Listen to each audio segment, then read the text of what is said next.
do regime de concessão é uma forma eficiente que o Brasil, que o mundo encontrou para prestar serviço à sociedade com um Estado mais leve, um Estado mais enxuto, porque ele muito grande, muito pesado pela legislação, ele acaba sendo ineficiente.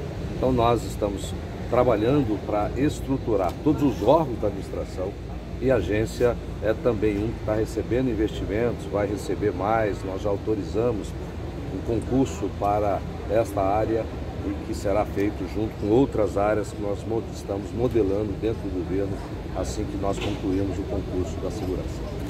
Para quantas vagas, governador? Isso está em estudo ainda, mas é o mínimo necessário para garantir o funcionamento adequado e correto da agência. Fernando, o senhor esteve em Brasília anteontem, conversou com o presidente do PL. Queria que o senhor falasse um pouquinho de política conosco. O senhor foi tratar já de seu palanque político? O senhor já é candidato à reeleição em 2022?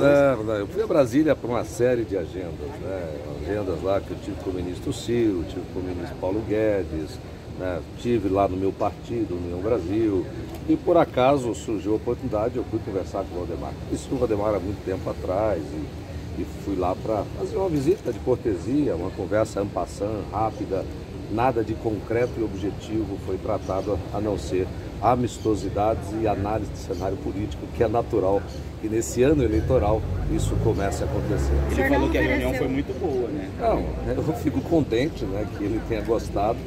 A conversa foi muito boa, ele é muito simpático, ele é muito perspicaz, né? E conversei com ele quase uma hora lá, mas amenidades políticas e cenários políticos dentro da perspectiva que ele se encontra sendo presidente de um partido que tem hoje o presidente da República. O senhor ofereceu seu palanque para o Bolsonaro? Não houve nenhuma conversa objetiva nesse nível, né? Isso que eu disse, repetindo, né? Foi amenidades. Ele não falou de política. Não, amenidades políticas e cenários políticos. Claro, 80% do tempo a conversa foi política, mas não falando do cenário brasileiro, da perspectiva da economia, dos cenários eleitorais, dos possíveis candidatos, se vai ter ou não vai ter terceira via, se viabiliza ou não viabiliza, como é que estão as pesquisas mais recentes, eles fazem pesquisa a cada 15 dias. Tudo isso foi conversado. A prefeitura pretende apoio do Bolsonaro, do PL, o Wellington também. Senhores, a primeira grande definição que eu tenho que tomar é se serei ou não candidato. E quando que vem essa decisão? Olha, eu disse que a partir agora do começo de abril, quando encerra aí o processo das filiações, né, a gente vai dedicar um pouco mais de tempo, né, para essa agenda política eleitoral. Eu ainda estou muito focado na agenda de gestão, de resultado, de entrega, de organização da máquina, principalmente para fazer a máquina andar um pouco mais rapidamente, fazer com que as secretarias possam entregar, que as obras possam, assim que terminar o período chuvoso, reiniciar a infraestrutura, na educação, um conjunto de modificações está sendo feito e aí vai. Né? Nós temos um desafio gigantesco esse ano, porque nós vamos ter, eu estou falando isso e infelizmente vai acontecer, vai ter um apagão de mão de obra no estado de Mato Grosso. Não vai ter mão de obra suficiente para tanta obra que o governo está contratando. Não só o governo de Mato Grosso, mas as prefeituras e também a iniciativa privada. Então nós temos que trabalhar nesse cenário e eu tenho buscado algumas alternativas para mitigar isso, para minimizar o efeito disso sobre as importantes entregas que nós temos condição de fazer para a população. Isso toma muito tempo.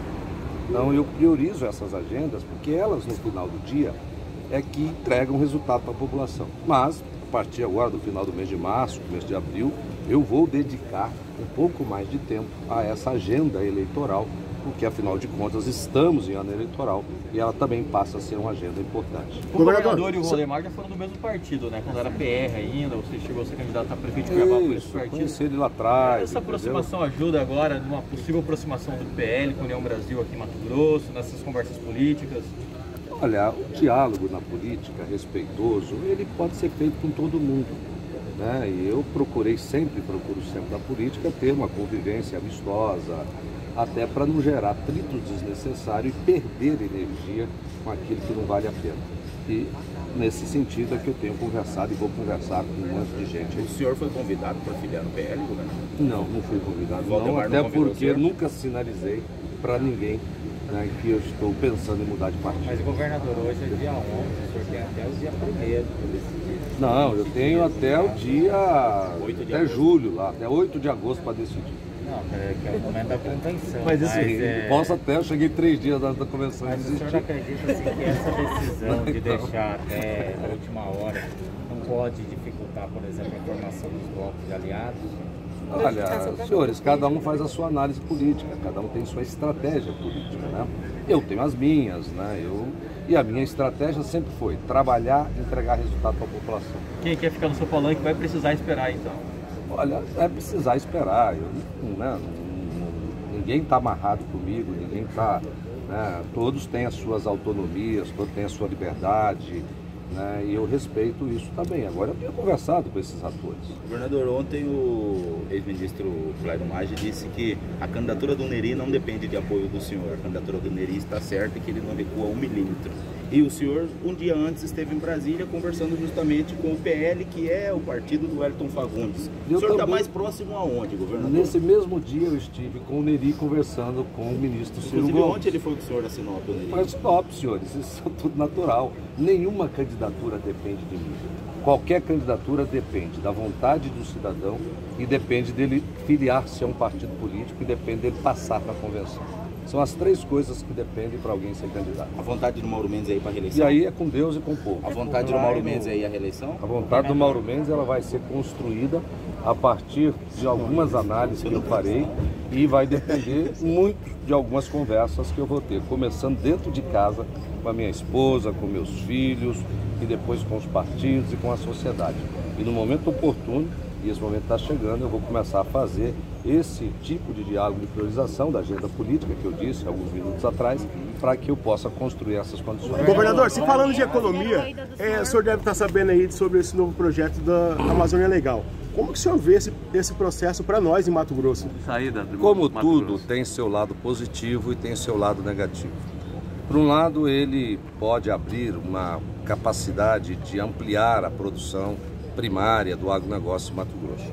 Se nós sairmos da Amazônia Legal, nós vamos perder um dos mais importantes mecanismos da industrialização do estado de Mato Grosso, que hoje uma indústria, quando aqui se instala, ela pode pleitear um incentivo na Sudã, por estar na Amazônia Legal, de isenção de 75% de imposto de renda. Isso seguramente foi um dos maiores motivadores para o processo de industrialização que andou até hoje no estado de Mato Grosso.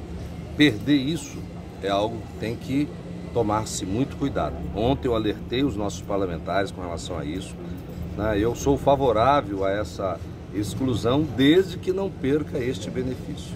Senão, nós vamos estar dando um passo para desindustrializar o estado de Mato Grosso ou desincentivar, né, a atração de indústrias para o nosso Mato Grosso. Governador, em relação ao projeto também, o senhor pretende acionar o STF contra essa alteração, o projeto que altera o ICMS dos combustíveis? Ontem eu estava na viagem, né, e lá eu só acompanhei pela imprensa, vi com a turma lá, fiz algumas conversas com o secretário Galo. Eu não conheço ainda com profundidade as consequências, então não dá para dizer o que vai fazer sem conhecer o que realmente aconteceu e o impacto. Governador, o Clairo Maggi ontem deu uma declaração dizendo o seguinte, que se o senhor não vir a ser candidato à reeleição, ele entenderia perfeitamente, porque na avaliação dele, o segundo mandato é sim